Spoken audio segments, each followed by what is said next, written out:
I remember that eerie afternoon when I accepted a babysitting job that turned into something much stranger than I could have imagined.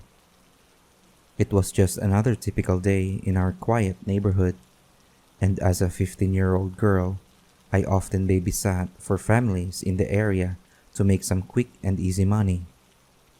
That afternoon, I was approached by a newly moved in mother of two adorable children.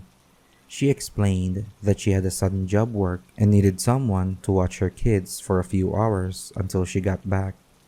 It seemed like a straightforward task, so I eagered to help out. As the mother handed me the keys to her house, she gave clear instructions to make sure her children ate and slept before she returned.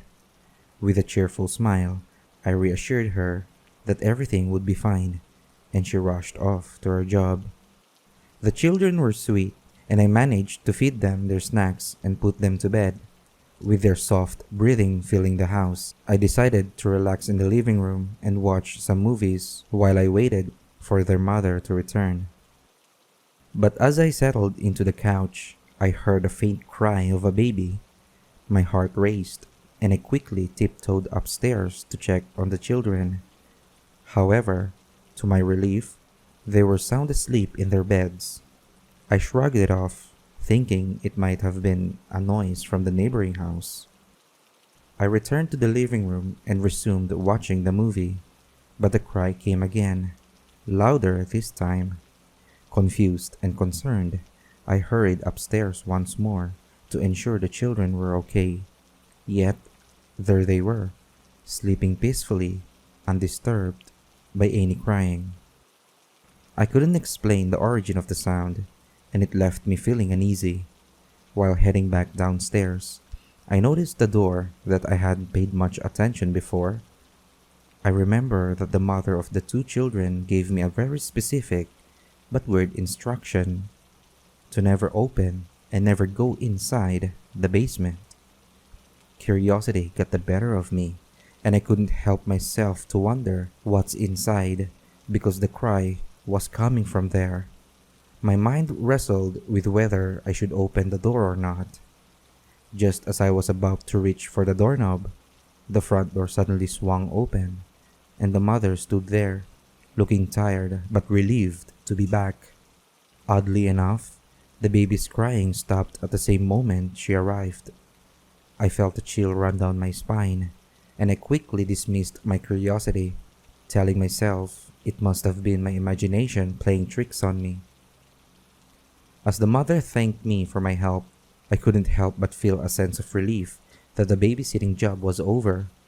After she paid me and bid me goodbye, I made a silent promise to myself never to accept another job from her again. From that day on, I couldn't shake the strange feeling that something was amiss in that house. I made sure to keep my distance and never allowed my curiosity to get the best of me again. It was a dark and stormy night when I found myself babysitting my adorable niece, Emily. Her parents, both dedicated doctors at the local hospital, had to rush in for an urgent job, leaving me in charge of the little one.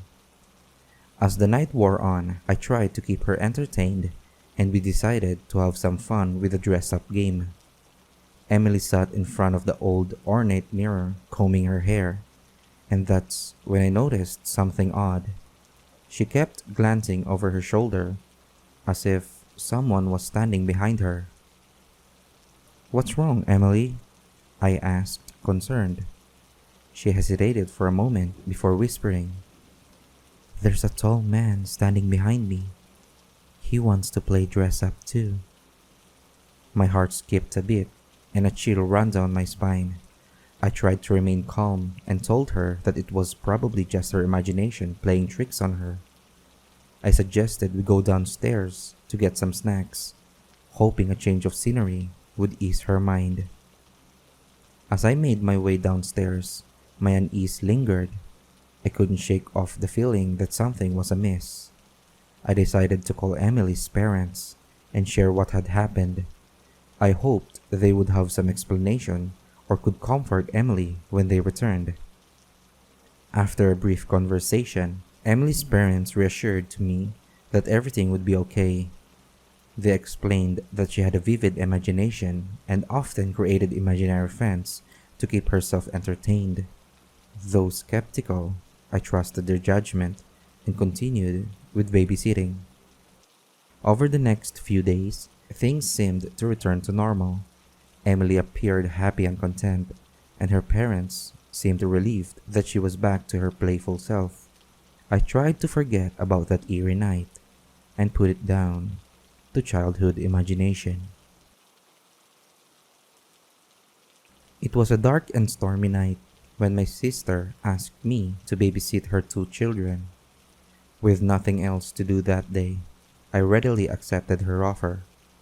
The thought of spending a quiet evening at her place seemed like a nice change of pace. Little did I know that the night would take a creepy turn. After dinner, I put the kids to bed, tucking them in with their favorite teddy bears. I headed downstairs and called my sister to let her know that they were fast asleep. The rain outside made the atmosphere even more eerie as I hung up the phone. As soon as I ended the call, a blood-curdling scream pierced through the silence, coming from the direction of the children's room. My heart raced, and I rushed back up the stairs, fear gripping my chest. When I opened the bedroom door, one of the kids ran to me, tears streaming down their face, seeking comfort. The other child sat huddled in the corner, covering their ears and trembling in fear. I tried to calm them down and asked what had happened. Through sobs and sniffles, the child who had rushed to me managed to explain that there was a man hiding in their closet. My mind raced, thinking it might be a burglar who had broken in. I didn't waste a moment and dialed the emergency number to call the police. The dispatcher assured me that they would send someone over immediately, and within minutes, the sound of sirens echoed through the neighborhood. The police arrived promptly and with flashlights in hand began searching the house for any sign of an intruder. While the police conducted their thorough search, I called my sister to let her know what was going on. She rushed back home, frantic with worry, but to our bewilderment, as the police combed through every inch of the house, they found no signs of any intruder or any evidence that someone had broken in. The children clung to their mother, still visibly shaken, but unable to explain the source of their terror. My sister and I tried our best to comfort them, but the events of that night remained a haunting mystery. In the days that followed, the children refused to sleep in their own room, insisting on staying with their parents. The fear had left an indelible mark on their young minds, and they never spoke about what they had seen or heard that night.